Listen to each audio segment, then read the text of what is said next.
नमस्कार, मैं हूँ आरजे अंजू। बॉलीवुड में आज आपसे बात करेंगे एक ऐसे कलाकार की जिनका नाम संगीत की दुनिया में एक चमकता ऐसा सितारा है जिसकी चमक हमेशा बरकरार रहती है और जिनके बिना बॉलीवुड का संगीत अधूरा है।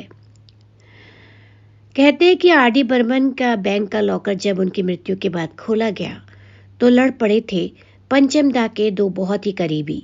खोलते ही जो निकला उसने कर दिया हैरान।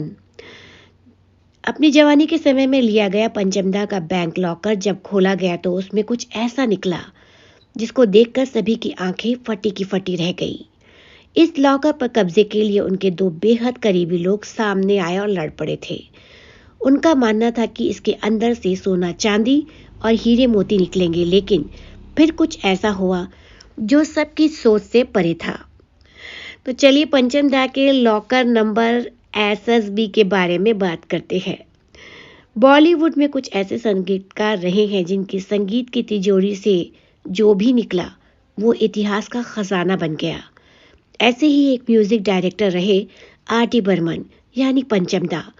बॉलीवुड के एक से बढ़कर एक गाने कंपोज करने वाले पंचम दा के लिए कहा जाता था कि वह रोते भी 5 सुरों में थे और इसी कारण एक्टर अशोक कुमार ने उनका नाम पंचम दा रख दिया था। पंचम दा की जिंदगी बचपन से लेकर अंत तक बेहद दिलचस्प रही, लेकिन उनकी मौत के बाद भी कुछ ऐसा हुआ जिसे सुनकर आप हैरान रह जाएंगे। जवानी के समय लिया गया पंचम दा का बैंक लॉकर जब खोला गया तो उसमें से कुछ ऐसा निकला जिसको देखकर सभी की आंखें फटी की फटी रह गई। इस लॉकर पर कब्जे के लिए उनके दो बेहद करीबी लोग आपस में लड़ पड़े। उनका मानना था कि इसके अंदर से सोना चांदी और हीरे मोती निकलेंगे, लेकिन फिर कुछ ऐसा हुआ जो कोई सोच भी नहीं सकता था। बॉलीवुड के जाने माने एक्टर और म्यूजिक डायरेक्टर SD बर्मन के बेटे RD बर्मन किसी पहचान के मोहताज नहीं है। पिता को देख RD बर्मन का पढ़ाई में मन नहीं लगता था। 9 साल की उम्र में जब उनके क्लास में कम नंबर आए तो फिर पूछा कि तुम्हारा पढ़ाई में मन क्यों नहीं लगता। पंचम दा ने जवाब दिया कि उनका मन भी म्यूजिक में लगता है। पिता ने उनको डांटते हुए कहा, अगर म्यूजिक में मन लगता है तो क्या कभी कोई धुन बनाई है? फिर क्या था, पंचम दा ने उन्हें अपने कमरे में ले जाकर 3-4 नई धुनें सुनाई। धुन सुनकर पिता SD बर्मन चुपचाप कमरे से बाहर निकल गए।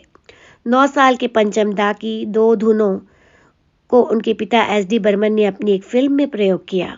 सालों बाद साल 1956 में जब RD बर्मन फिल्म फंटूश देखने पहुंचे तो फिल्म का गाना सुनकर उन्हें बेहद धक्का लगा। उन्हें पता चला कि 9 साल की उम्र में उनकी बनाई धुन को पिता ने चुपके से अपने नाम से फिल्म में प्रयोग किया था।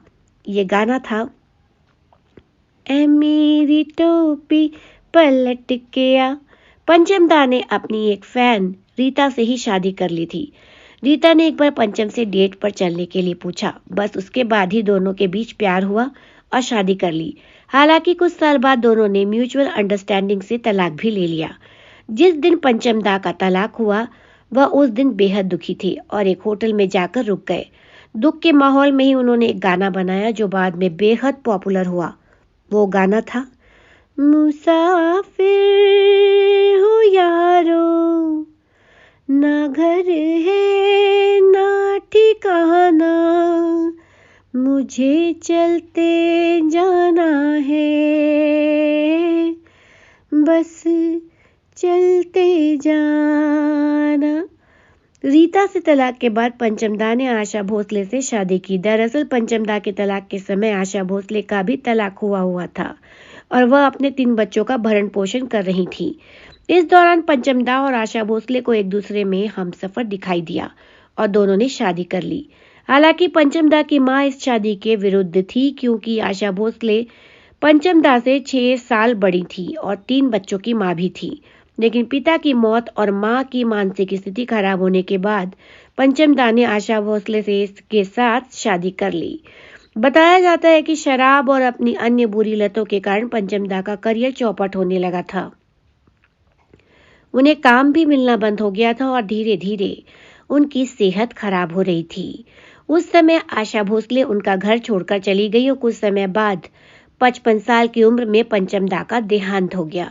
उनकी मौत के बाद पता चला कि पंचम दा का बैंक में एक लॉकर है, जिसका उत्तराधिकारी उन्होंने अपने सेक्रेटरी भरत अशर को बनाया हुआ था। आशा भोसले को जब इस बारे में पता चला तो उन्हें लगा कि बैंक में सोना चांदी, हीरे की अंगूठियां और पंचम दा की जोड़ी हुई कमाई होगी। इसके बाद भरत और आशा भोसले के बीच लॉकर को लेकर काफी विवाद भी हुआ। मीडिया रिपोर्ट्स की माने तो काफी विवाद के बाद आखिर में लॉकर खोलने का दिन आया और पुलिस भरत और आशा भोसले की उपस्थिति में लॉकर एसएसबी को चाबी नंबर 1035 से खोलना शुरू किया।